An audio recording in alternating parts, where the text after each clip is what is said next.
Now let's get to it. Greenville region number one. You know who the number one overall seed is. There's no surprise here. Yeah, I think We're talking 30. You talking 32 and 0. right. Like there's nothing really surprising about this one. Well, and they're really probably like 37 and 0 because they lost the SEC championship game last year to Kentucky.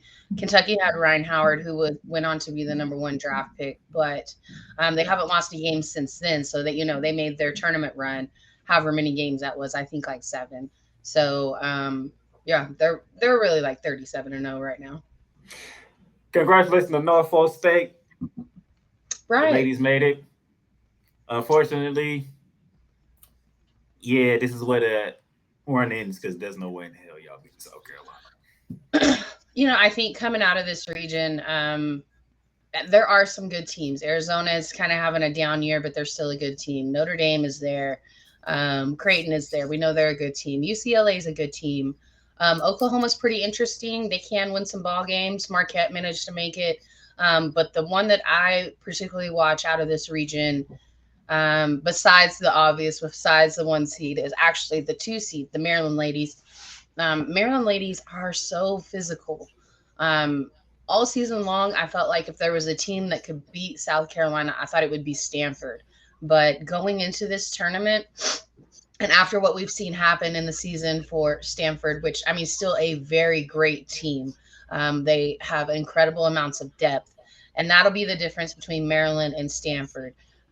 Stanford has that depth, the same depth that South Carolina has. Like their bench is almost as good enough. They're good enough. If they were on a different team, they'd be starters wherever they were. Where Maryland, they don't quite have the same depth, but they're a much more physical team. I like the insight. See, this is why she's the queen of hoops. The insight is spectacular. Now, for those of you who watched the late show from yesterday, y'all know my brackets are not official yet. I will get them done in due time. This tournament don't start till Friday, so they will be in time. And by the way, if you are participating in the Shooting Lights Out Challenge, you might as well because $100 is up for grabs for the women's bracket and the men's bracket. So why Right. not join? It's free money if you can outpick me, which is not which is a hard task because it has been proven that I know exactly what I'm doing. I All love right, it. my next matchup is South Florida and Marquette. Shout out to the Marquette Golden Eagles. Right. Made the tournament. I think Marquette actually comes out on top on this one. This is what the sixth or no The 8-9 matchup. She has 8-9 Marquette. matchup. Ooh. Okay. Yeah, I actually think Marquette. It's not much of an upset, but I think Marquette pulls this off. And I'm leaning South Florida though. I mean, Okay. they can't go back to back tournaments having a bad start. Like I no, you can't do that. I mean, it happens. It happens. Yeah. I'm gonna lean South. Like I said, my bracket is not official yet, but I'm leaning South Right. Florida right now. Okay. Then we got our 5-12 matchup: Oklahoma versus Portland. Oklahoma Um. ain't as Oklahoma as you may think. Okay, I'm just letting Right. you know that when you Oklahoma in the past used to be, you already know you better come in ready to defend that long range shot. Right. Oklahoma. Now, for me, when it comes to women's basketball, I usually watch out for OK State. Being local, they're probably like, Norman is not that far from us, maybe 4 hours. Tulsa, probably about the same, maybe five. So both of these teams are real local teams for me. We have a lot of girls from that region, ladies from this region that go there. Oklahoma is decent this year. They have handed out some key losses. Now, I don't think they're going to be a team that makes an incredibly deep run, but they make it out of this round. But Portland, I can't pick you over OU. I can't No, do it. I no. can't do it. Well, see, the women's game is actually kind of more easier to pick because I just can't. This more dominance of the team that you know. Right, right. Agree. 4-13 matchup: UCLA versus Sacramento State. Now, this one is a little tricky than what I just said because I actually watched Sacramento State win their conference tournament. Okay. They they can get with you now. Right. They can get with you, so UCLA might not want to walk in as a 4 seed feeling confidence. Right. Yeah, I agree. Um, I'm still gonna go UCLA. I actually have a different upset out of this region. So I think UCLA pulls it off, but not to discredit Sacramento State. UCLA is gonna have to take them serious. Let you know. All right. Like I said earlier, the 6-11 matchup, you have Illinois and Michigan State. They playing right now. That game is actually on ESPNU right now Okay. in the first quarter. The winner of this one will get the 6 seed Creighton. And if I know anything about Creighton, I don't care if it's men's or women. They can shoot. They can. I was actually impressed with this lady's Mississippi State team. Now they're not what we are used to in the past, 10 years. Like Tierra McCowan, she went to Mississippi State, and then Mississippi State was the ones that snapped UConn's 111 game win streak. So definitely a team to watch out for. I'm picking this on based on Mississippi State goes to the next round or goes is actually makes this game. I got them upsetting Creighton. She has she has the Bulldogs taking out the Blue Jays. I do. I actually like that, by the way.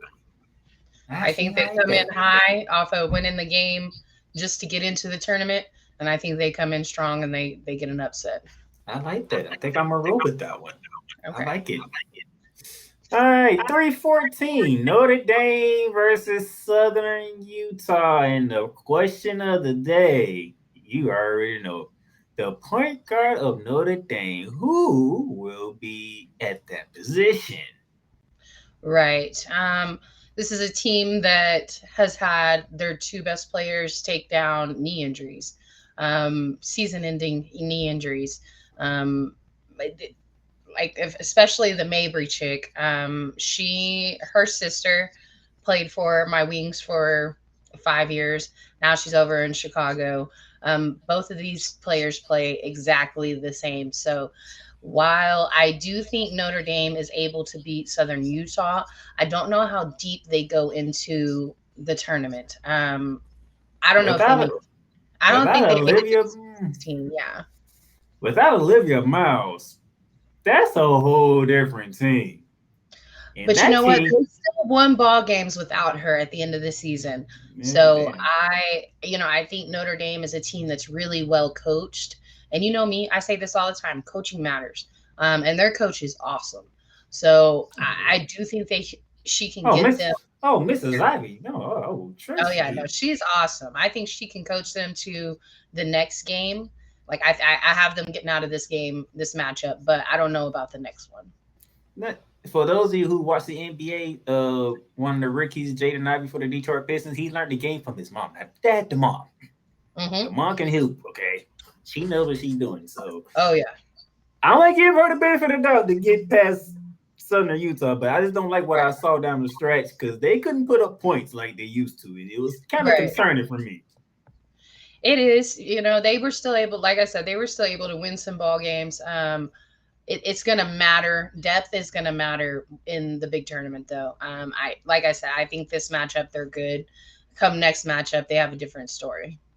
Like they're either going to have to play Creighton or Mississippi State, in my opinion. And I don't see them getting past either one of those teams. So now we're going to go down to the 7-10 matchup, is always the trickiest one. Right. Arizona versus West Virginia. West Virginia's a sneaky team. They are a sneak team. That's a sneaky team right there. I'm going to go ahead and go with Arizona, though. I think they come in with a chip on their shoulders. This is a team that 2 seasons ago was a Final Four team. You still have an amazing coach at the head over there in Ada. I'm going Arizona. I'm leaning. I'm leaning Press Virginia. Something about that sneaky West Virginia team. It's just something about them that makes me want to go. Arizona might be walking into a trap, and it's gonna get sprung on them. It very well could happen. Like you said, this I always feel like this is a tough matchup. Besides the 8 and the 9, the 7 and 10 is always a really tough matchup as well. Um, I mean, I wouldn't be surprised if West Virginia takes it, but I'm taking Arizona. And then that brings us to Maryland and Holy Cross for the 2-15 matchup. Holy Cross, great season, very tremendous season, but it is Maryland we're talking about here. Now, normally, if I saw a Catholic school in a bracket, I would have them at least getting one upset. But in this region, I just can't see it. Man, Maryland's a much tougher team than I think a lot of people give them credit for. They are a team that was supposed to be in a rebuild, and then here they are. They were ranked number 6 going into this tournament, and they're a 2 seed. Like they're tough. They're really tough. It's one of those prime examples, in my opinion, where defense wins championships. Like offense or they have a lot of offense that's created from the way that they play defense. So there's going to be turnovers. Um, Holy Cross isn't going to put up a ton of points, I don't No. believe.